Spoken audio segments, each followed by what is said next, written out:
खानवा।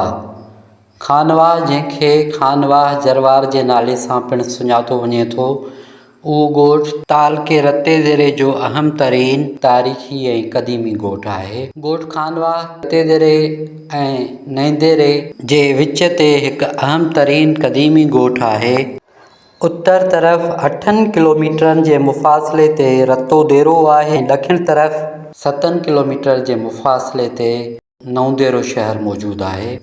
ॻोठु खानवा मोहतरमा बेनज़ीर भुट्टो जो पाड़ेसरी आहे, छाकाणि जो खानवा खां ॾखिण तरफ़ 3 किलोमीटरनि जे मुफ़ासिले ते शहीद मोहतरमा बेनज़ीर भुट्टो ऐं शहीद ज़ुल्फ़कार अली भुट्टो जो ॻोठु गढ़ी ख़ुदा बख़्श भुट्टो मौजूदु आहे।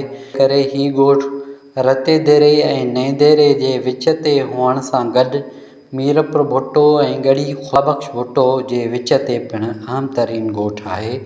हीउ ॻोठु गढ़ी ख़ुदा बख़्श भुट्टो खां पिणु आबादी में तमामु वॾो आहे। हिन ॻोठ जी आबादी 10,000 जे लॻभॻि हूंदी, जेको हिकु मशहूरु तरीन ॻोठु आहे। हिन ॻोठु खानवा में अक्सरियत जरवार बिरादरी जी आहे। उन खां अलावा हिते काज़ी, भुट्टा, महेसर, शेख, सूमरा, भट्टी बिरादरियूं पिणु रहनि थियूं। ॻोठु खानवा में अक्सरियत जरवार बिरादरी जी आहे, जेके मुख़्तलिफ़ पाड़नि जी सूरत में रहनि था। जरवारनि जा केतिरा ई पाड़ा आहिनि, जिन में बंगुलाणी, खॾाई, सोराबाणी, जमालाणी, माहियाणी, याराणी, बिलदाणी, हिन खां अलावा शाह बेगाणी पाड़ा पिणु मौजूदु आहिनि, जेके जरवारनि जा आहिनि। ॻोठु खानवा जे बदिजण या आबाद थियण जे हवाले सां का ऑथेंटिक हिन टाइम ताईं त साम्हूं न आई आहे, पर मुख़्तलिफ़ मुहक़क़िक़नि खानवा जे हवाले सां मुख़्तलिफ़ राया पेश कया आहिनि। पाड़ेसरी ॻोठु हुसैन भुट्टो जे मुहक़िक़ ग़ुलाम शबीर नाज़ भुट्टे पंहिंजे तहक़ीक़ में लिखियो आहे त ॻोठु खानवा तमामु तारीख़ी शहरु आहे ऐं हीउ केतिरा ई दफ़ा दॿिजी चुको आहे त ॻोठु खानवा में पुराणे दौर में एतिरी वॾी आबादी हूंदी हुई, एॾियूं बाज़ारूं गुथियल हूंदियूं हुयूं जो ॾींहुं बाज़ारनि में बल्ब या बतियूं ॿरंदियूं हुयूं। नामियारे मुहक़िक़ इमाम राशिदी किताब नवंदेरो नवां वर्क में खानवा जे हवाले सां लिखियो आहे त हीउ ॻोठु नवंदेरे खां उत्तर में रतेदेरे रोड सां तक़रीबन 6 मीटरनि जे पंध ते वाक़िअ आहे। 400 घरनि ते मुश्तमिल अटिकल 8 दीवारे हिन ॻोठ जी तारीख़ बि दिलचस्प रही आहे। चवनि था त मुल्कू ऐं बख़्शू जरवार नाले ॿ भाउ जेके गढ़ी ख़ुदा बख़्श जे भरिसां खानवाह ते वेठल हुआ, हू उतां ॻोठ में वेठा, जंहिं करे खानवा ई जरवार सॾिजण लॻा। बाद में हीउ ॻोठु खानवाह जे नाले मशहूरु थियो। उहो ज़मानो टालपुरनि जो हुयो। हिन खां अलावा हू वधीक पंहिंजे किताब में लिखे थो त ॻोठु खानवाह में छोकिरनि ऐं छोकिरियुनि 2 primary school, rural health centre, high school, बिजली, गैस जूं सहूलियतूं, पोस्ट वग़ैरह जूं सहूलियतूं मिलियल आहिनि। हितां जा केतिरा आर्मी ऐं तइलीमी खाते सां वाबस्ता आहिनि। केतिरा ई माण्हू ॿाहिरनि मुल्कनि में कमाइनि था। इमाम राशिदी वधीक लिखे थो त नौजवान लेखक वहाब जरवार हिन ॻोठ मां रांदीको नाले ॿाराणो रिसालो कढे थो ऐं मंठ जरवार बालक दुनिया नाले रिसालो जारी कयो आहे। सिंध जो मशहूरु ख़तीब ऐं दीनी आलिम बुलबुले सिंध दोस्त मोहम्मद काज़ी जो तालुक़ु पिणु हिन ॻोठु खानवाह सां ई हुयो। हिन ॻोठ जा उस्ताद बि घणा मशहूरु आहिनि, जिन में ॾेवनदास, मोहम्मद सिद्दीक़ काज़ी, हक़ जरवार, हुज़ूर बख़्श काज़ी, अल्लाह ॾिनो जरवार, नबी बख़्श जरवार, मोहम्मद अयूब जरवार ऐं ॿिया शामिल आहिनि। चवनि था त खानवाह 3 दफ़ा दॿियल ॻोठु आहे। हितां जी बाज़ार मशहूरु हुई ऐं हितां बि ॿुधिजे थो त खानवाह में ॾींहं जो पिणु बतियूं ॿरंदियूं हुयूं। मोहतरम इमाम राशिदी जी तहक़ीक़ जी तस्दीक़ इन ॻाल्हि मां थी सघे थी त ॻोठु खानवाह जे क़दीमी क़ब्रिस्तान मां हिन वक़्तु बि वक़्तनि ब वक़्तनि केतिरा ई ठिकर जा में दिला, चौरियूं, कौरा वग़ैरह हथ ईंदा रहनि था, जिते आसार क़दीमा ऐं आर्कियालॉजी डिपार्टमेंट खे वधीक तहक़ीक़ करण जी ज़रूरत आहे। ॻोठु खानवाह जे रहवासियुनि जे हवाले सां ॿुधाईंदा ॻोठु खानवाह जा रहवासी केतिरा ई पढ़िया लिखिया नौजवान मुख़्तलिफ़ सरकारी नौकरियुनि में आहिनि, जॾहिं त इन खां अलावा काफ़ी माण्हू ज़मींदारी ऐं हारपे जी किर्त सां पिणु लॻल आहिनि। हितां जा केतिरा ई नौजवान पाक आर्मी में ख़िदमतूं सर अंजाम ॾेई रहिया आहिनि।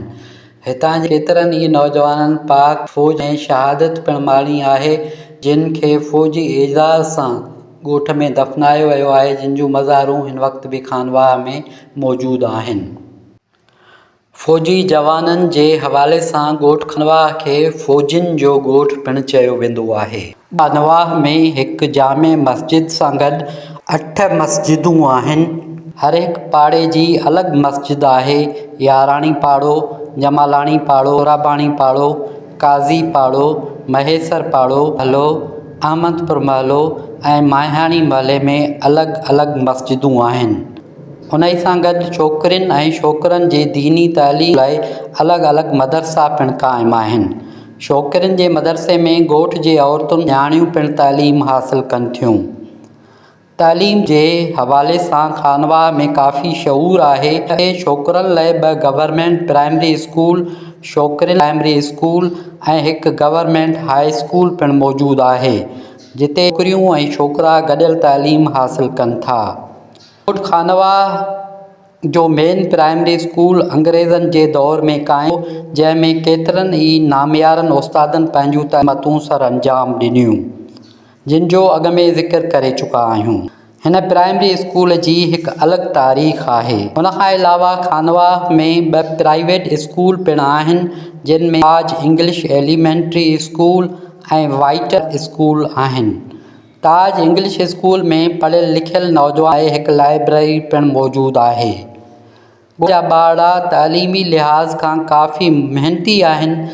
हितां जे सरकार तोड़े प्राइवेट स्कूलनि जे शागिर्दनि तोड़े शागिर्द ज़िले लेवल ते थींदड़ मुख़्तलिफ़ निसाबी ऐं गैर निसाबी सरगर्मियुनि में हिसो वठी केतिरियूं ई पोज़ीशन्स हासिलु करे पंहिंजे ॻोठ जो नालो रोशन कयो आहे। ॻोठ खानवा में हिकु जरवार कम्यूनिटी सेंटर पिणु आहे। जरवार बिरादरी जे चीफ सरदार मरहूम हाजी ख़ान जरवार साहिब जन जोड़ायो हुयो। हिन सेंटर जी ज़मीन ॻोठ जे चङनि मुड़िसनि हाजी मोहम्मद सिद्दीक़ जरवार ऐं एस मोहम्मद हसन जरवार पारां ॾिनी वई हुई। ॻोठ में इलाज मुआलजे लाइ रूरल हेल्थ सेंटर पिणु मौजूदु आहे। ॻोठ खानवा में हिकु ईदगाह पिणु आहे, जे ईद निमाज़ ऐं फ़ौतगी जे सूरत में नमाज़ पिणु अदा कई वेंदी आहे। हिन ॻोठ में 20 जे लॻभॻि किरियाने ऐं फ्रूट जा दुकान पिणु आहिनि। हिते 4 होटल पिणु आहिनि, जिते रहवासी वांदिकाई जे वक़्त में रुकंदा आहिनि। खानवा में अटे ऐं चांवरनि जी पिसाई लाइ 2 अटे चकियूं पिणु मौजूदु आहिनि। ॻोठ खानवा जा रहवासी ॿनी ॿारे जे कम खां अलावा चौपाए माल पिणु कनि था, जॾहिं त हिते माल जा वाड़ा पिणु मौजूदु आहिनि, जितां खीर ख़रीद कनि था। उमिरि रसीदा माण्हू सुबुह जे वक़्त में माहियाणी चौक गॾु थी हिक ॿिए सां पंहिंजो हाल अहिवाल ओरे जो ॿार हल्को कंदा आहिनि। शाल अल्लाह पाक खेनि सदाईं सुखियो रखे।